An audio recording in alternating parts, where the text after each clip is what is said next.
Ya comienza una mirada profunda al suicidio. Bienvenidos. Hola a todos y a todas nuestros oyentes. Bienvenidos comunidad educativa del Colegio Distrital El Jazmín a nuestros podcasts, los cuales se llaman Una mirada profunda al suicidio, en donde hablaremos precisamente de esta problemática de salud pública que afecta a todas las comunidades sin distinción alguna.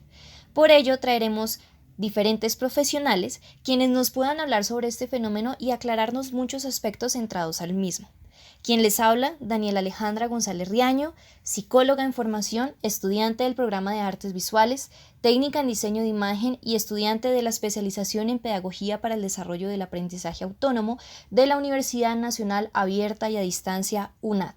Bueno, en este primer capítulo, el cual se denomina Educación y Psicología abordando el suicidio en niños y adolescentes, parte 1, en él contaremos con el apoyo de un invitado, quien es Rodrigo Liz. Él es psicólogo, especialista en psicología jurídica, magíster en psicología clínica, con experiencia en docencia universitaria de 17 años, perito privado y atención en clínica y salud y coordinación de investigación. Bienvenido, doctor Rodrigo.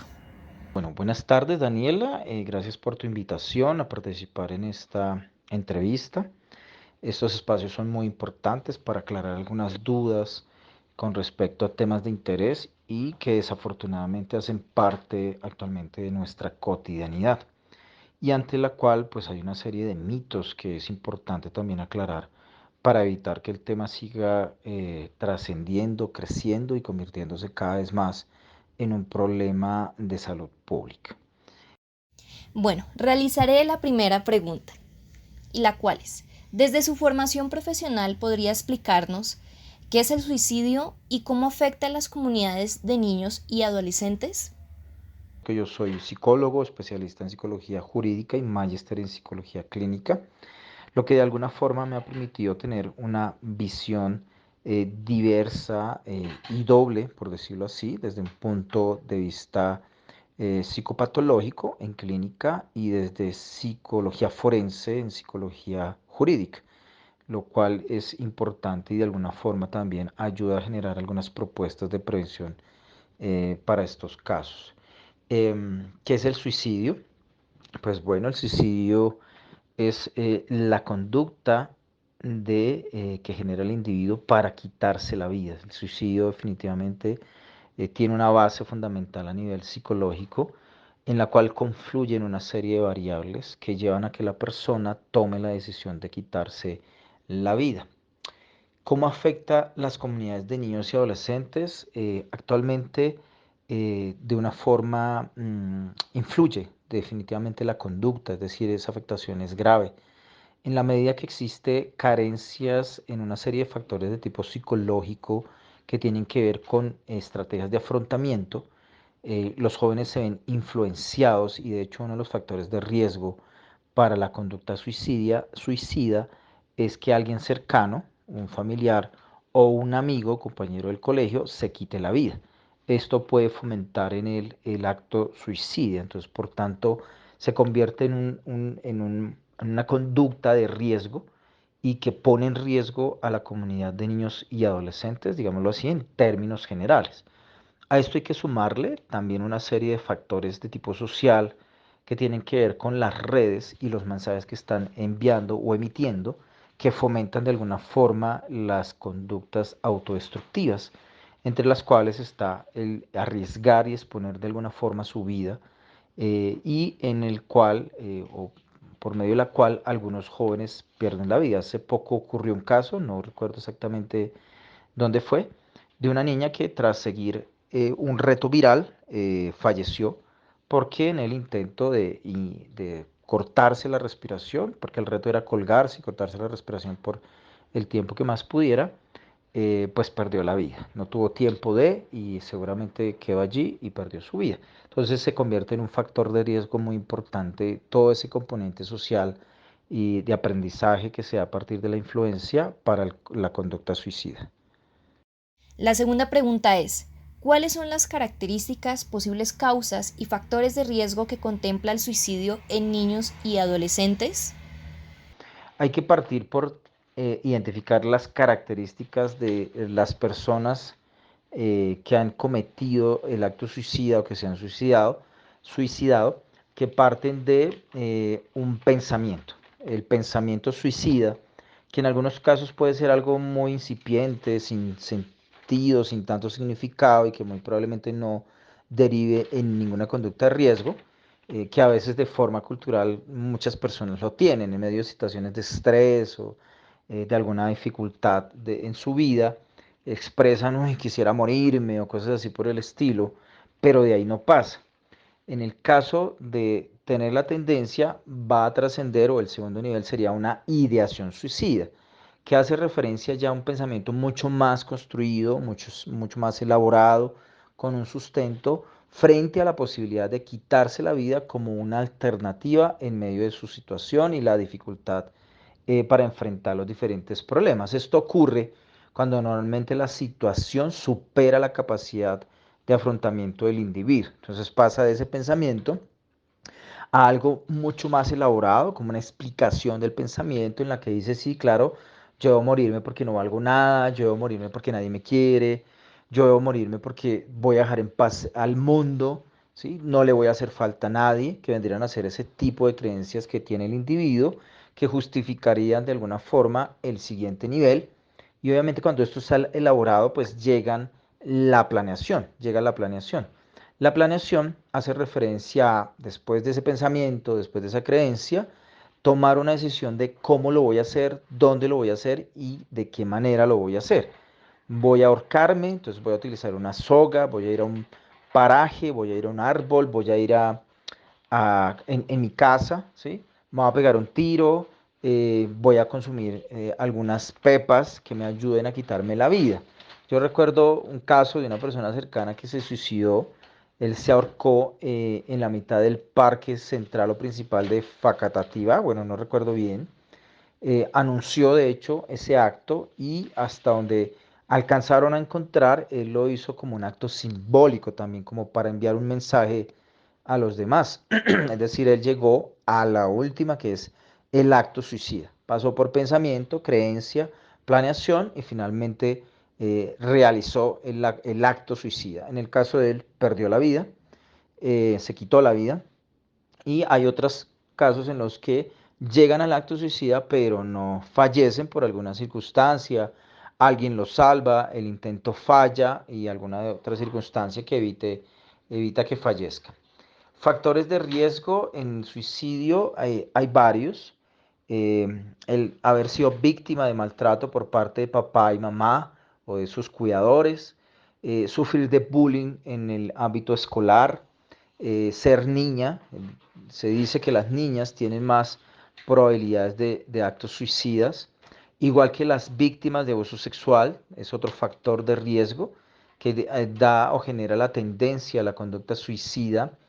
eh, Carecer de autos. Se dice que las estrategias de afrontamiento frente a las situaciones de riesgo están asociadas con factores psicológicos, de los cuales encontramos los autos, autoestima, autoconcepto, estrategias claras de regulación y control emocional para enfrentar de forma adecuada las conductas. Estos vendrían a ser como los factores protectores.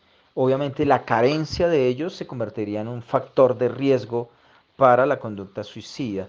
También se encuentra casos de pobreza. Las personas en bajo nivel económico, socioeconómico, pueden tener también tendencias al suicidio como estrategia también de resolución de sus dificultades o problemas. Tercera pregunta. ¿Qué recomendación o qué rutas pueden seguir los docentes y padres de familia ante un intento o amenaza suicida en sus hijos o alumnos? Con respecto a la tercera pregunta, ¿cuáles serían esos pasos o recomendaciones que deberían seguir docentes o cuidadores o algún adulto que escuche, vea o perciba que hay un joven, adolescente, un niño o niña con ideación suicida, con intento suicida o amenaza suicida? Implica obviamente el reconocimiento de una conducta. porque definitivamente ya se rompió el mito de que la persona que anuncia que se va a suicidar no lo hace. Antiguamente las mamás tenían esa tendencia a decirle al niño, pues quítese la vida y esto por recomendación, según ellos, hacía que la persona desistiese de esas amenazas y esas recomendaciones. Claramente, y está también investigado y definido, quien anuncia que se va a morir, lo va a intentar o se va a matar. En ese orden de ideas, lo primero que hay que hacer es reconocer que hay algo claro allí, que hay alguna dificultad. Hay que ofrecerle a esa persona un espacio de escucha, porque normalmente uno tiende a dar consejos frente a cosas que ni siquiera sabe. Entonces lo ideal inicialmente es tratar de escuchar al joven, reconociendo que probablemente él pueda expresar sus dificultades y hay que de igual forma hacerle saber que tiene fuentes de apoyo, fuentes de ayuda y hay que dirigir claramente esta situación a un profesional. Nosotros no podemos quedarnos en casa tratando este tipo de situaciones porque dentro de lo que normalmente hacemos probablemente estemos incurriendo en el error de incentivar de alguna forma el suicidio, porque es muy probable que existan variables adicionales que ameriten y que exijan un cambio claro, dentro de los cuales obviamente lo primero que hay que hacer es un entrenamiento en el reconocimiento de las emociones, en la expresión clara de las emociones. La teoría sostiene que los hombres actualmente tienen más probabilidades de riesgo debido a las pautas de crianza a las cuales hemos sido sometidos, de las cuales se deriva el hecho de que no tenemos esa capacidad de expresar las emociones. Entonces, por inhibirlas, por no expresarlas, hay una serie de manifestaciones emocionales que pueden derivar en trastornos depresivos y otra serie de trastornos que podrían finalmente derivar en el intento de suicidio. De hecho, con lo que acabo de decir, recuerdo que ese es otro factor de riesgo, que exista en el menor de edad algún componente patológico asociado, como algún riesgo de trastornos de personalidad. Como ustedes saben, a temprana edad no se puede diagnosticar, pero existe una probabilidad de ser diagnosticado a futuro de acuerdo a lo que va mostrando. Trastornos depresivos o algún otro déficit a nivel emocional podría también generar ese tipo de situaciones. Entonces, en este momento lo ideal es remitir, escuchar, brindar apoyo y estar en permanente acompañamiento de las personas que de alguna forma manifiestan esa intención de suicidio. En el entrenamiento, pues obviamente se busca el fortalecer esa toma de decisiones, esa resolución de conflictos, se potencia también el tema personal en relación a estrategias de afrontamiento, racionalización de ideas irracionales, es decir, reestructurar esas ideas que podrían estar allí también empujando a la ideación suicida y generar o instalar pensamientos funcionales y racionales que permitan al individuo ver la vida de una forma un poco más objetiva y diferente.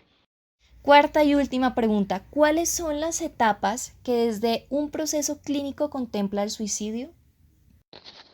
Bueno, con respecto a la cuarta, ya en relación a acciones claras, normalmente hay que procurar que la persona menor de edad esté acompañada de un adulto responsable.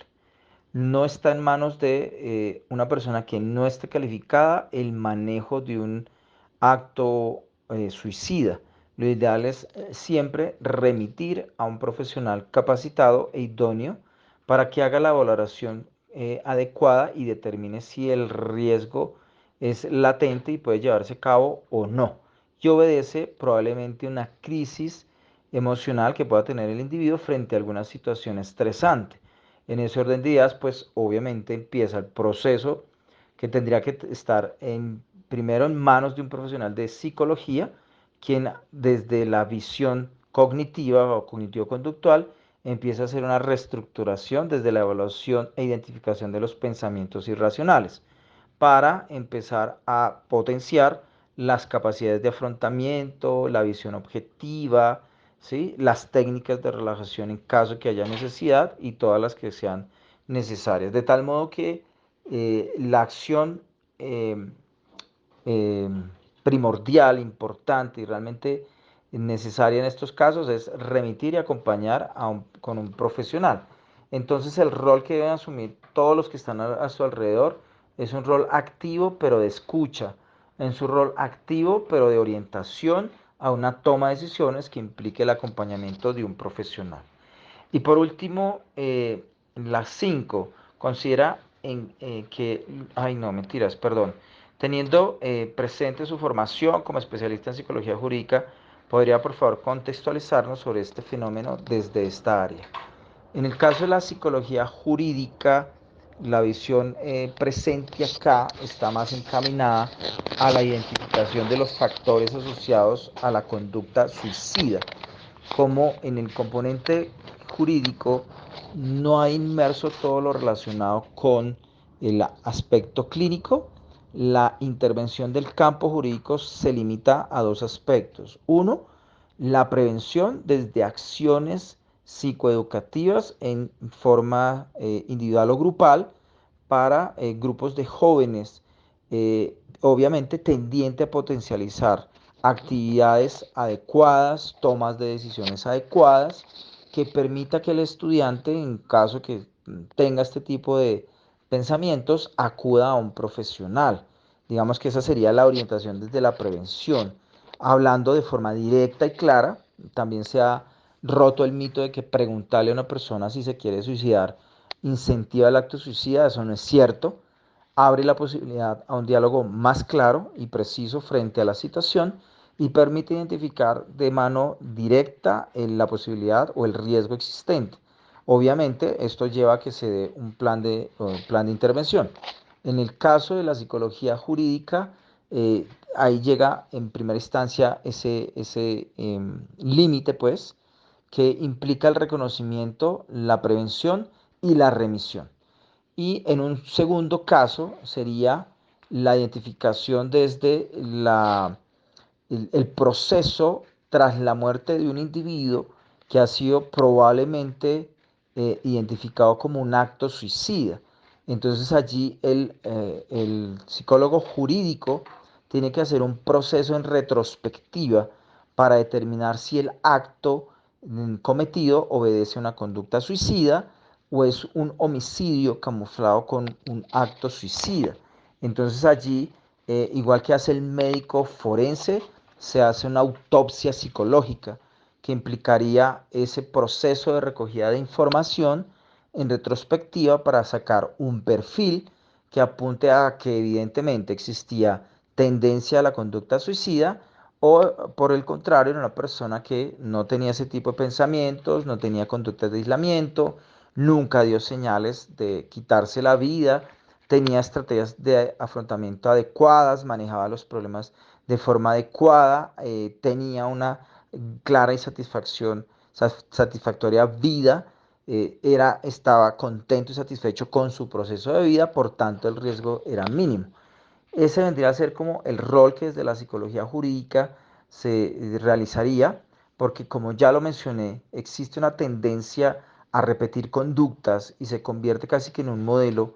El hecho de que alguien se suicide y es un factor de riesgo, implicaría generar prevención para evitar que esto se convierta en algo epidemiológico desde las conductas moldeadas y modeladas a nivel social. Muchísimas gracias por cada una de las respuestas que nos ha podido dar y considero muy importante, antes de finalizar este espacio, qué reflexiones o qué ideas considera importantes que la comunidad educativa debería de reconocer pues frente a esta problemática. Con respecto a este tema, hay que generar una conciencia desde lo profesional y lo ético de los equipos psicosociales. Desafortunadamente, la visión que se tiene de este y otros temas sigue estando muy desde lo cultural y por tanto se menosprecia el hecho de que un niño amenace con esto, lo mencione y lo diga, se toma como un juego, se toma como un desafío de parte del niño y obviamente no está recibiendo la atención que se requiere claramente allí de identificación, de valoración del riesgo y obviamente de una toma de decisiones. En consideración a ello, pues también, como ya lo mencioné, hay que potenciar el hecho de que en el caso de los hombres hay que enseñarles desde jóvenes a expresar claramente sus emociones, a validar que tiene derecho a llorar, a sufrir, a que le duela, porque son cosas que son completamente normales, no son propios ni de hombres ni de mujeres, son propios de todos los seres humanos, de los seres vivos incluso, y hay cosas que acompañan a los seres humanos, como esos sentimientos y esas emociones que lamentablemente se han desconfigurado en este contexto y que han perdido de alguna forma esa naturalidad. Y obviamente por perder ello se generan unas respuestas inadecuadas frente a situaciones que muy probablemente tienen una solución fácil o que sencillamente hay que dejar pasar o aceptar porque sencillamente así es la vida. Entonces es importante generar allí esa visión y concientizar a cada equipo, el profesor, el trabajador social, el psicólogo, el educador, en términos generales, hace parte de ese modelo el cual va a seguir el joven, el estudiante, y que obviamente debería tener un comportamiento acorde a la ética que se espera en los individuos actualmente. Bueno, muchísimas gracias Daniela por tu invitación. Creo que hasta aquí llega mi intervención respecto al tema. Espero haber dejado algunas claridades frente al mismo. Y bueno, te deseo una feliz tarde. Muchísimas gracias. Bueno, le agradezco a nuestro invitado por acompañarnos en este espacio tan agradable y tan importante en donde pudimos reconocer esta problemática y diferentes características que contempla. A nuestros oyentes les agradezco su atención y los esperamos en nuestro próximo capítulo, el cual es Educación y Psicología abordando el suicidio en niños y adolescentes, parte 2, donde tenemos una excelente invitada. Muchísimas gracias y un abrazo grande para cada uno de ustedes. Aquí termina nuestro podcast. Los esperamos en el próximo capítulo.